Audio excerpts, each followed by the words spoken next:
Do you know many people are having trouble with unlocking the child lock on their dishwasher? Don't worry. In this video, we'll show you how you do this. Let's start. Step 1. Close door.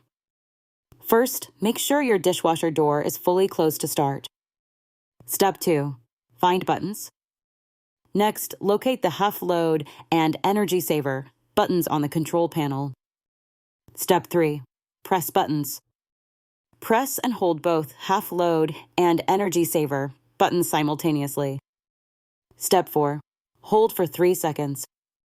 Keep holding these buttons for 3 seconds until the lock indicator light turns off. Step 5. Deactivate lock.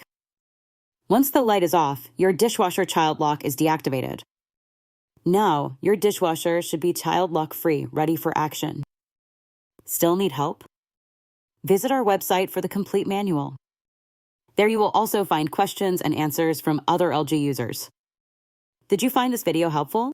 By subscribing, you help us continue to answer users' questions. So, subscribe to our channel. Thanks for watching, and see you in the next video.